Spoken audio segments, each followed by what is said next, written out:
Ora, muito boa tarde. Muito obrigado por continuarem connosco. Espero que a agenda que preparamos para vocês seja do vosso agrado. Vamos continuar a prosseguir a nossa tarde com uma apresentação sobre o futuro da inteligência em Portugal, sobre dados que temos vindo a recolher sobre o mercado nacional, sobre a utilização de ferramentas de analítica, de negócio, Big Data, inteligência artificial nas organizações nacionais. Em primeiro lugar, gostaria de partilhar convosco aquilo que é uma visão pré-pandemia, portanto, uma visão com os dados que fomos recolhendo antes do eclodir desta crise no último ano, e depois fazer um pouco a súmula daquilo que se passou, as alterações que se passaram com a emergência da pandemia. Uma das primeiras constatações que nós tivemos quando inquirimos as organizações nacionais foi que a existência de diferentes níveis de maturidade no mercado nacional. Aquilo que verificámos, constatámos, é que a analítica de negócio era utilizada já por mais de metade das organizações nacionais e cerca de um quinto das organizações estava em fase de implementação, o que significa que cerca de 70% das organizações nacionais recorriam a estas soluções para diferentes casos de utilização. Se olhássemos para aquilo que era a utilização de soluções de Big Data, esta maturidade, esta utilização era mais reduzida, apenas um terço das organizações tinham implementado estas soluções, estas ferramentas, e se olhássemos para aquilo que era a inteligência artificial, aí o número era bastante mais reduzido e apenas 18% das organizações já tinham implementado estas ferramentas e cerca de 20% estavam em fase de implementação. No entanto, conveniente sublinhar que esta implementação eram sobretudo projetos experimentais e não projetos sólidos, como nos restantes utilizações. Quando olhávamos para as diferentes soluções existentes, verificávamos que a analítica descritiva tinha uma utilização generalizada, o que não é de estranhar, porque foi por este tipo de ferramentas que começou a implementação das soluções de analítica de negócio, mas quando olhávamos para a analítica preditiva ou para a analítica prescritiva, esta utilização era bastante mais reduzida e no caso, por exemplo, da analítica prescritiva era bastante residual relativamente às restantes soluções. Quando perguntávamos às organizações quais as razões, quais os objetivos de negócio que impulsionaram a adoção destas iniciativas de analítica de negócio, à cabeça as organizações, cerca de 80% das organizações,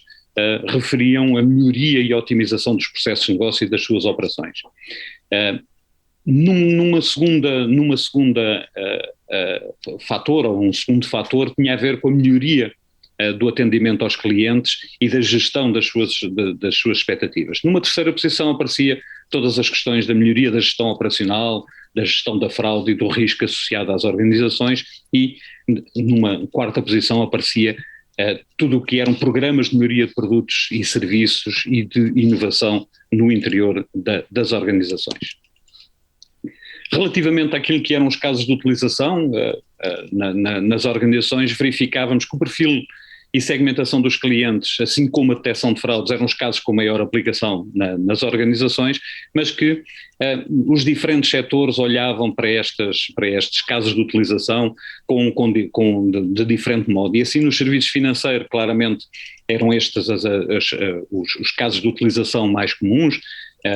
juntamente com os sistemas de recomendação de produtos e serviços. Na indústria, a utilização os casos de utilização estavam relacionados com o desenvolvimento de novos produtos, sobretudo, e com a questão da manutenção preditiva. Esta é uma área que tem um potencial de crescimento e tem vindo a crescer e que foi impulsionada inclusive com a pandemia, e depois a monitorização e previsão da produção, que igualmente como o anterior, foi bastante reforçada no decorrer da pandemia. Na área da saúde os casos de utilização tinham a ver com o diagnóstico e progressão de doenças ou com o tratamento personalizado dos utentes dos sistemas de saúde. Na área de mídia e telecom, olhávamos outra vez que o perfil dos clientes e a sua segmentação era de facto o caso de utilização mais utilizado, e a prevenção e detecção de fraudes, bem como a automatização do serviço a clientes, aspectos que também foram reforçados no decorrer da pandemia. Quando analisávamos o que se passava na área no setor dos transportes e logística, constatávamos que a otimização da cadeia de abastecimento e dos inventários eram os casos mais comuns, assim como a avaliação da exposição ao risco destas organizações e das suas atividades. Na área de utilities, a manutenção preditiva aparecia como o caso de utilização mais generalizado, assim como a análise daquilo que eram os consumos e que são os consumos energéticos. O governo utilizava sobretudo na questão das ciberameaças e detecção destas ameaças à segurança da informação, assim como na prevenção e detecção da fraude nos serviços públicos, nomeadamente nas finanças e na segurança social. No retalho e distribuição, novamente o perfil dos clientes, a sua segmentação e a otimização das ofertas eram o caso de utilização mais frequente, assim como a otimização de preços ou a automatização do serviço a clientes. Por último, na área dos serviços, a prevenção e detecção de fraudes e a automatização do serviço a clientes eram os fatores e eram os casos de utilização mais comuns.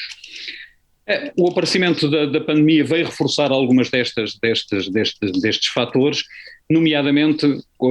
introduziu alguns fatores que alteraram significativamente a realidade de negócio das organizações a nível mundial, nomeadamente com a introdução de uma disrupção sem precedentes, e em que a resiliência operacional, tecnológica e de negócio se afirmou como o fator competitivo, como o novo fator competitivo, vai introduzir uma nova normalidade na economia. O regresso a esta nova normalidade alterou os comportamentos dos consumidores, e alguns deles irão permanecer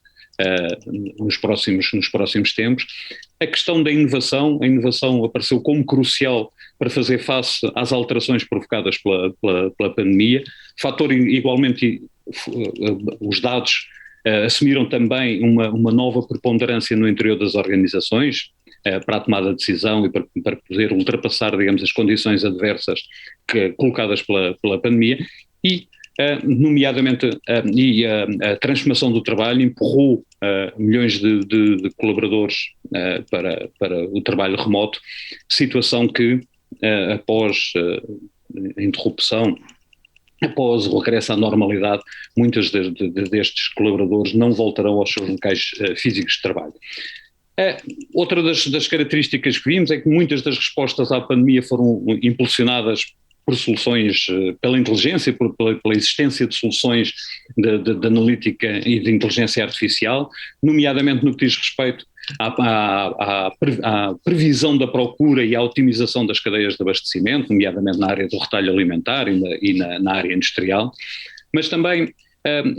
toda a área de suporte ao cliente introduziu um novo layer, multiplicaram-se os chatbots nos sites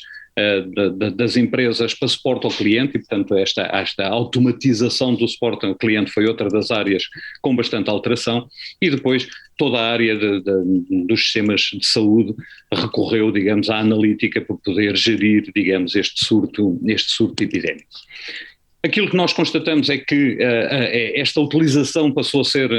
comum à generalidade dos setores da atividade, impulsionados. A pandemia levou a que todos eles procurassem, nas soluções de analítica de negócio e de inteligência artificial, respostas para conseguir alterar o curso das suas atividades e responder com alguma eficácia, e portanto esta utilização da analítica e da inteligência artificial reforçou-se no interior das organizações nacionais. Nós questionávamos as organizações nacionais com quais os fatores que iriam permanecer para lá para lá da pandemia e que iriam alterar, digamos, a forma como conduziam as suas atividades e os seus negócios. À cabeça, as organizações falavam do trabalho remoto, como já tinha referido, o trabalho remoto vai manter-se para lá daquilo que é a saída desta crise e, portanto, a nova normalidade vai contemplar o trabalho remoto. Outra das circunstâncias é modelos operacionais mais digitais. Vai ser reforçada a automação, as soluções contactless, a partilha de conteúdos, a colaboração baseada em vídeo, o self-service, todas essas áreas digitais vão se reforçar e vão se manter para lá da pandemia. O envolvimento do cliente bastante mais digital e, por último, a questão do reforço da utilização de dados no interior das organizações para suportar tudo aquilo que são as decisões e o recurso cada vez mais frequente à analítica de dados, à inteligência artificial, à aprendizagem automática, vão estar no centro das estratégias das organizações nacionais. Com isto tudo, não será de estranhar que a despesa neste setor vai continuar a crescer nos próximos anos. Nós prevemos que cresça acima daquilo que é o mercado. Nós prevemos que entre 2019 e 2024 a despesa irá crescer a um ritmo de 5%, enquanto que a despesa TI no seu todo irá crescer à volta de 4%. E é importante que esta despesa em percentagem daquilo que é a despesa de TI tem vindo a ser reforçada, hoje representa cerca de 8,3% e em média gasta-se, as organizações despendem 44 euros por colaborador com estas tecnologias. E era isto que tinha para partilhar com todos vós, espero que tenha sido útil e voltamos-nos a ver. Muito obrigado pela vossa atenção.